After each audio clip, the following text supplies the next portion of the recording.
నా పేరు మురళీధర్ రెడ్డి, వడమాలపేట జెడ్పీటీసీ, నగిరి నియోజకవర్గం. ఇక్కడి పుత్తూరు, వడమాలపేట మండలాలకు సంబంధించినటువంటి నాయకులు రావడం జరిగింది.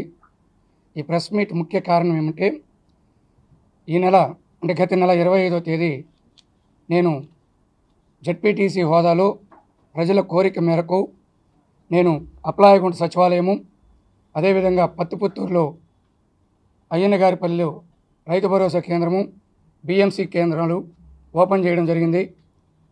ఆ మరుసటి రోజు అంటే 27వ తారీఖున అధికారులు ఏ అధికారంతో నా మీద ఫిర్యాదు చేసి పుత్తూరు డిఎస్పీ గారిని ఇబ్బంది పెట్టి ఆ శిలాఫలకాలను తొలగించడం జరిగింది. అంతవరకు ఉంది, బాగానే ఉంది. నేను గత ప్రెస్ మీట్లో కూడా చెప్పడం జరిగింది. నేను ప్రైవేట్ కేసుకి ప్రిపేర్ అయిపోయినాను. అధికారులు పాపం మేమేం చేసేదని రిక్వెస్ట్ చేస్తున్నారు. అయినా కానీ ఆంధ్రప్రదేశ్లో ఎవరికి కూడా ఇటువంటి అవమానం జరగకూడదనే ఉద్దేశంతో నేను ప్రైవేట్ కేసుకు పోతున్నాను. ఎందుకంటే కొన్ని దగ్గరలా ఎమ్మెల్యేలుగా మేము గెలిపిస్తే వాళ్ళ అన్నదమ్ముళ్ళు, వాళ్ళ కూతుర్లు ఓపెనింగ్లు చేయొచ్చు, భూమి పూజలు చేయొచ్చు. నేను ప్రెస్ మీట్ పెట్టినటువంటి తరువాత కూడా తొడా నిధులతో 51 లక్షల రూపాయలు రోజా వాళ్ళ అన్న రాంప్రసాద్ రెడ్డి వడమాలపేట మెయిన్ టౌన్లో భూమి పూజ చేశాడు. దానికి కావాలని ఫోటోలు కూడా మా దగ్గర ఉన్నాయి, మేము ఇస్తాం. ఆయనకి ఏం అధికారం ఉందని ఆయన వాటిని ఓపెన్ చేశాడు, భూమి పూజ చేశాడు, ప్రారంభోత్సవం చేశాడు.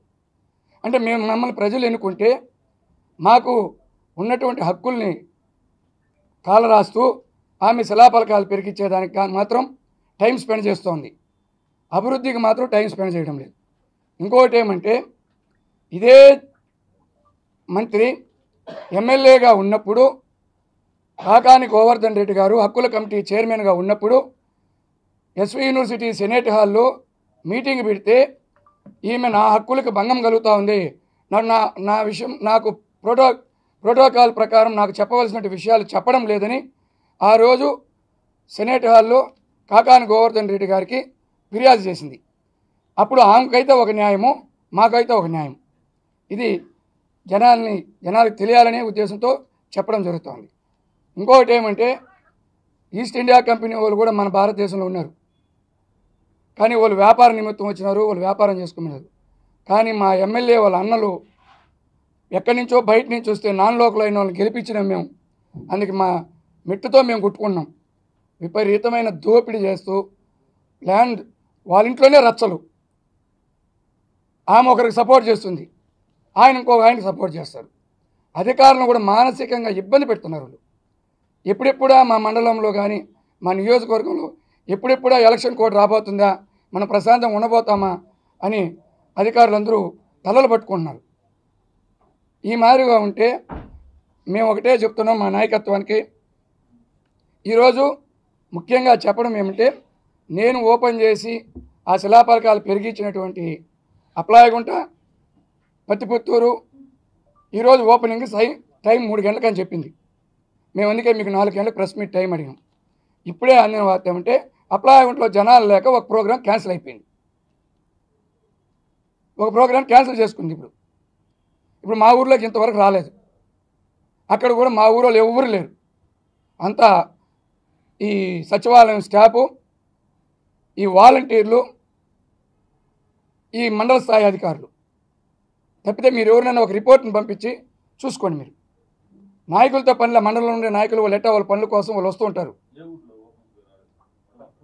పత్తిపుత్తూరులో ఇప్పుడు అప్లాయగుంటలో క్యాన్సిల్ అయిపోయింది, మన జనాలు లేక టెంట్ ఇప్పేసినారు ఇప్పుడు.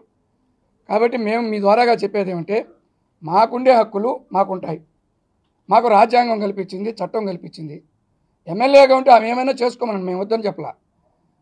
జెడ్పీటీసీలు, ఎంపీపీలు ఎవరైనా ప్రశాంతంగా ఉన్నారు ఆ మండలంలో. ఇతను నిండా జెడ్పీటీసీ భర్త. మేమిద్దరమే ఆ రోజు చిత్తూరులో మాట్లాడడం జరిగింది. ఇలాగా ఎలక్షన్ దగ్గరికి వచ్చినా కూడా ఈ మాదిరిగా మా మీద మేము ఓట్లేసి గెలిపించాము ఆమెని. ఆమె అయితే మాకు ఓటేయలేదు, నన్నైతే ఓడించాలనే చూసినారు వాళ్ళన్న పెద్ద ఆయన కుమారస్వామి రెడ్డి. మా నాయకులకి అందరికీ చెప్పాడు, అయినా నేను గెలిచాను. ఈ మార్గం ఉంటే ఏం చేయాలనేది ఒకటి. మూడోది ఏమంటే ఆమె టికెట్ అన్నారు. ఆమె టికెట్ ఇమ్మనే వాళ్ళంతా ఆమె ఓడిపోతే భాను గెలుస్తారని కోరుకునేవాళ్ళే. ఇండైరెక్ట్గా భాను ప్రకాష్ సపోర్ట్ చేసేవాళ్ళే ఆమె టికెట్ ఇమ్మని అడుగుతున్నారు. ఇది సత్యం. మీరు ఏ 10 మందిని ఇక్కడి నుంచి కాల్ చేసి అడిగినా మా కాన్స్టిట్యూషన్లో 10 మందిలో ఒక్కరు చెప్పినా కూడా ఆమె గెలుస్తుందని నేను శాశ్వతంగా ఇప్పుడుండే జెడ్పీటీసీకి రిజైన్ చేసి మీరు ఏం చెప్తే ఆ పనికి నేను రెడీ అవుతాను. మేము కోరుకునేది మా నాయకత్వాన్ని ఆలోచించమని చెప్తున్నాం. ఎక్కువ టైం ఆలోచిస్తే ఇంకా టైం తీసుకుంటే పార్టీ కూడా నష్టపోతుంది. మళ్ళీ నెక్స్ట్ వచ్చే వాళ్ళని గెలిపించుకోవాలంటే చాలా కష్టంతో కూడిన పని. కాబట్టి వీలైన తొందరగా ఏదో ఒక నిర్ణయం తీసుకోమని మీ ద్వారాగా కోరుకుంటున్నాం. అదేవిధంగా ఇది ఎంతవరకు న్యాయము, ఈ శిలాఫలకాలు మళ్ళీ ఈరోజు ఏర్పాటు చేయడం ఒక మంత్రి హోదాలో ఉండి ఇంత కిందకి దిగజారుతుందంటే నేను నా కళ్ళలో కూడా ఊహించలే. నేను కూడా 14 నుంచి 19 వరకు నేను నగర నియోజకవర్గంలో సింగిల్ ఎంపీపీ నేను ఒక్కడే గెలిచింది. నేను ఏ రోజు కూడా ఎమ్మెల్యేని కాదని టెంకాయ కొట్టింది లేదు, ఒక ఓపెనింగ్ చేసింది లేదు. అటువంటి ఆమె ఇటువంటి పనులు కూడగడుతుందని మేము కళ్ళ కూడా ఊహించలే. ఆమె తీరులో ఇప్పటికి కూడా మార్పు రాలేదు. ఆమె తీరులో మార్పు వచ్చి ఉంటే ఓపెన్ చేయనరు, ప్రజలు ఓపెన్ చేయనరు వదిలేసి ఉండొచ్చు. వదలలేదన్న. ఆమె నా మీద కక్ష సాధింపు. ఇప్పుడు నేను ఇది చేశాను.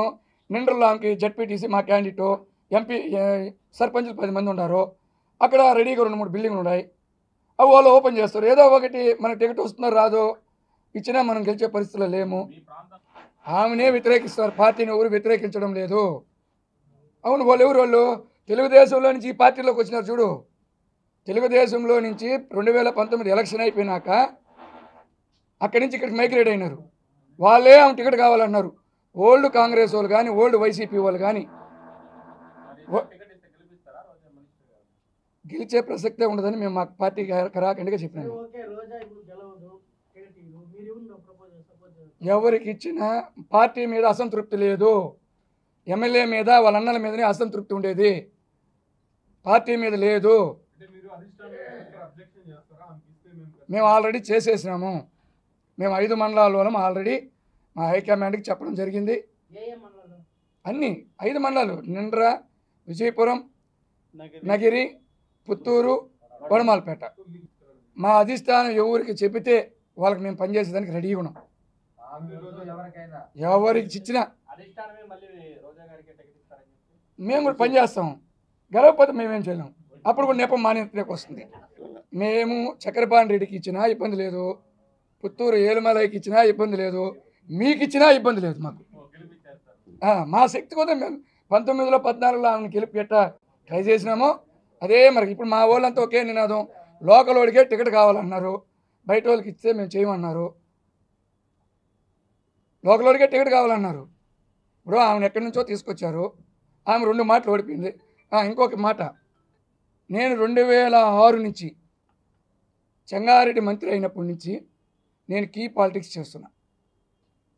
మండలంలో టాప్ 5లో 1వ వార్డు 2వ వార్డు కానీ ఉండా.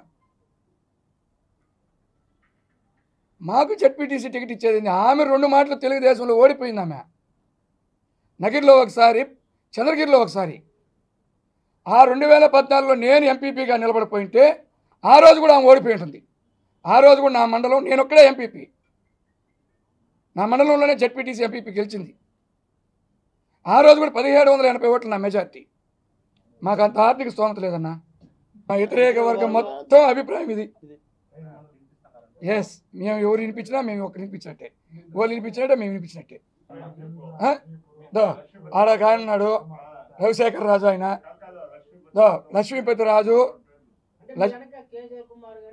అందరూ ఉన్నారు. అందరితో ఈ అన్న వచ్చి భాస్కర్ రెడ్డి అన్న, చక్రపాణి రెడ్డి వాళ్ళ తమ్ముడు.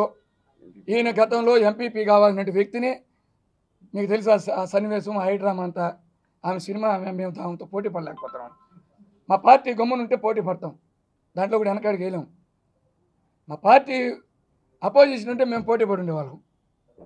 ఫస్ట్ విజయపురంలో లక్ష్మీపతి రాజు, ఆయనకి ఎంపీపీ ఇస్తామని చెప్పి 1 గంటకి దాకా ఇంటికి పెట్టుకొని తరగతి. నెంబర్ 2 నిండ్రలో వచ్చి చక్రపాణి రెడ్డి అన్న తమ్మునికి ఎంపీపీ ఇస్తామని చెప్పి హ్యాండ్ ఇచ్చింది. అక్కడ వాళ్ళు ఆ గ్రూపు, ఇంకా నగిరిలో కేజే కుమార్ అన్న గ్రూపు, పుత్తూరులో అమ్ములన్న రవిశేఖర్ రాజు అన్న గ్రూపు, ఇంకా వడమాలపేటలో మా గ్రూపు.